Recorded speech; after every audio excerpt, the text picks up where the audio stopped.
All right. Hello, 1102 class.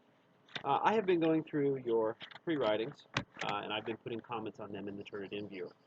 I through about two-thirds of the whole class at this point. So not everybody, but most of you have comments. Once I go through and I put comments on all the pre-writings, I'll go back in and I'll put in the grade, and I'll put the grade breakdown in the little section on the right with like the closing comments on. So you'll be able to see what you made. Why you also be able to see comments to help you with the writing process as we approach Essay 1. Coming up quick, folks. I've read enough of your free writings to have a pretty good understanding of where you guys are as a class and what the common things are that we need to address with what's going on. So I have some pre-writing feedback for you today in my super tech-savvy index cards. You see, I'm really with the times. Sorry, folks. So basic MLA stuff is a big one. I do want you, even though this was kind of a loosey-goosey assignment, I do want you to at least attempt MLA. Okay, so what are some things about MLA? Times New Roman 12-point font. Okay, you need a heading, which is your I think it may be actually technically called a header, but you want to be careful because you don't want to go insert header on Microsoft Word because that's a different thing. So I'm going to call it a heading, and that's going to be your name, my name, the course section, and the date in European style on the top left-hand corner.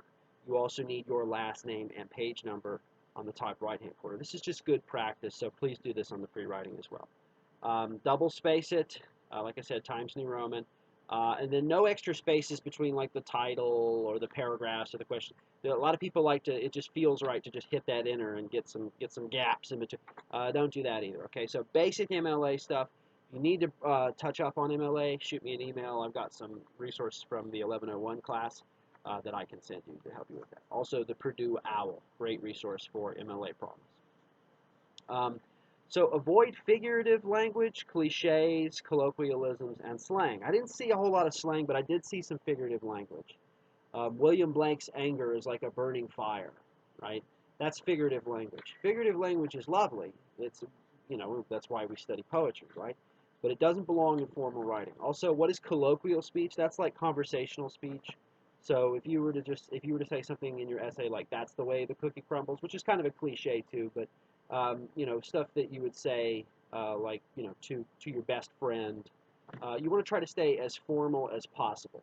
Okay, so you don't want to use like common expressions. You don't want to use slang. You don't want to use figurative language. You want to be very technical, very specific about what's going on in the text, right?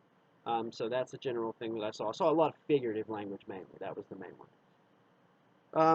The thesis and topic sentences need to make argumentative claims. Okay. This is not a report. Like I'm not asking you to read the poems and then regurgitate what you read. I'm asking you to make an argument about what William Blake is doing. Some of you may be a little iffy on what that means. I do have an example thesis that I'm going to show you in just a second, and hopefully that will help clear it up. Avoid the first person I. Also, avoid the use of personal experience, personal anecdotes, any reference to your life. You should remove your ego from the formal writing process completely if you can. What's important is that you demonstrate that you know how to make an argument that's fortified by textual evidence, and that you can execute that argument in a way that makes sense. So, you don't want to really focus. It's not really about your opinion. People think opinions. It's like an opinion can be based on nothing. You can just have an opinion. Well, I have an opinion that the sky is purple. It's like, is it? It's like, well, it's my opinion, you know. Now, if I tried to prove that the sky was purple, I might have a hard time, depending on what time of the day it was and what the atmosphere was like that day and all that stuff. It may not be purple at all, and it would be tough for me to prove. So, this is not. We want you to remove the ego. Your opinions don't matter. All this other stuff doesn't matter. What matters is what you can verify, what you can prove using the text. What do you think Blake was up to? You know what's going on with the romantic genre. You know kind of the stuff about the Enlightenment and the Industrial Revolution and nature and spirituality and all that stuff is swimming around in there. And so you can use that to sort of inform your perspective about what Blake's purpose might have been. Be very specific. Use the context that I've given you, the context on Romanticism and the moment and the society of the time. Because a lot of times that's why literature is created, to speak to some issue in the society that no one else is speaking to, or that to speak to it in a way that it is more communicable to more people. Right? Does that make sense? Probably. Okay, so the hook is your attention getter. You want to be very specific with the hook, okay? When we write essays, we're not really concerned about how people behave in general. We're concerned with what's going on in the text, right? So if your hook is something like, people love nature all over the world, it's like, okay, yeah, they do, but what does that have to do with William Blake and the Romantic Movement and all this stuff that I'm supposed to be teaching you right now, right? So make sure your hook is targeted at the text or something to do, at least peripherally, with the text. And also make sure that you're very specific, right? Because really broad hooks, they don't do a whole lot, so be careful about it. Okay. Don't reference the essay within the essay. In this essay, I'm going to tell you about how this essay is great, and you should read the essay. No, don't do that. There's no need to reference the essay itself. This essay is going to, you can say everything that you were going to say right there without proclaiming that the essay is about to do it. Okay, and it adds an extra step. It's unnecessary words. So try to get out of that habit if you can. I know it's tough. It's a tough one to break. Okay, so let's see. The sinker. Oh, so we did the line. That was the hook. I don't know why I got my cards out of order. I'll probably still post this video anyway. The line, the appropriate context. So what is the appropriate context? What do I need to know to understand what's going on? Right? In this case, most of that stuff is the historical and contextual stuff I've given you in those videos. Anything that you can find if you're going to do some of your own sort of research and poke around on the romantic genre. Any context that you can find as long as it comes from a credible source, right? And if you use the source, you're going to want to cite it, right? But the appropriate context, what do I need to know, right?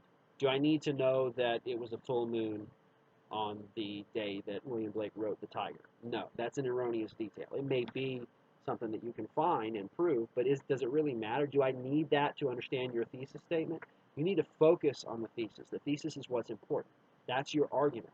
So what do I need to understand your argument? No more, no less. All right? Okay, and then the sinker, right, is the thesis statement. Be specific. Make an argument and consider it the roadmap. The thesis is like the roadmap to the essay. Whatever you put in your thesis, that's what you're doing. And if you deviate from that, you've gone off track, right? You always hear, sometimes you get feedback on essays. It's like, well, you kind of got off on a tangent. It's if you went off on a tangent in the wrong direction. If you stick to the thesis, that doesn't happen. Whatever you set forth in the thesis, that's what you're doing. That's your goal. And it should be a claim, an argumentative claim.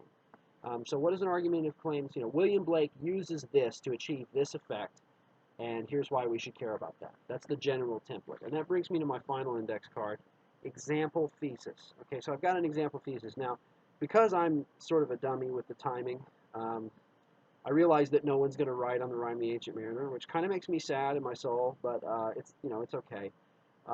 So I'm going to use this from the Rime of the Ancient Mariner. Now, if you decide that you would like, and I'm leaving it open if you really want to switch, it's okay.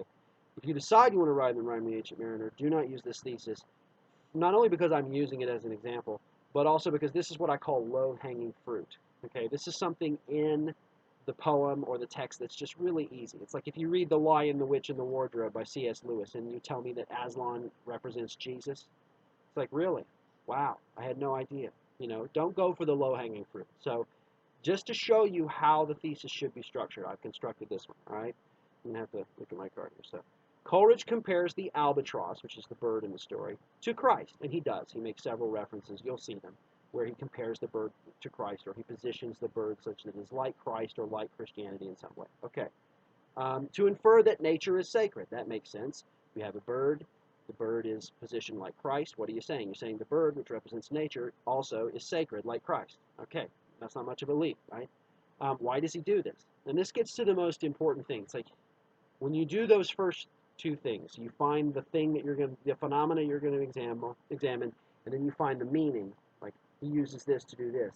You then have to answer the question, so what? Why does that matter? Why does it matter that he's claiming that nature is sacred? Why is that important? The answer, of course, as I put it here, is that he's sort of like offering this as a counter to the Industrial Revolution, which is encroaching upon nature. It's what's going on in his time. And it still matters to you too because it's happening right now, right? There's a sort of encroachment of the industrial space on nature. It's very extensive, right? Such to the point that in some cases that space is more present than nature itself. So Blake is trying to counteract this. He's trying to, I mean, not Blake, sorry, Coleridge. Coleridge is trying to situate nature as a sacred object so that the people in his time understand that what they're doing might be misguided. Okay, so that is the basic formula. Okay, I have the textual phenomena, or this, I call it the sign sometimes. I don't want to get too much into that, but the thing that we're going to look at, what Blake is using, or Coleridge is using, the significance, what's he doing with it inside the text, right? And then answer so what. So you can take sign, significance, so what, the three S's I call it. And so that is a good way to structure claims. It's not the only way to structure claims, but it's the one that I like to give out, and I think it could be useful for some of you. Overall, I have liked what I have seen. Each of you will have individual comments. I'm trying to make them as extensive as possible since we don't get a lot of in-person time. The stuff that happens on the internet is important. So please, as always, please email me if you have any questions. Again, my school email is a much easier way to get in contact with me because I can access it very easily from my mobile devices, whereas the Blackboard messaging system, sometimes that's not the case. Now, if I'm in front of my laptop, it doesn't really matter, but the email is always better. It goes, I get it, I've got it set up to different things. It's a great way to get a hold of me. So have a wonderful afternoon. Hope you're all doing well. I'm pleased with the way the semester is progressing. Have a good one.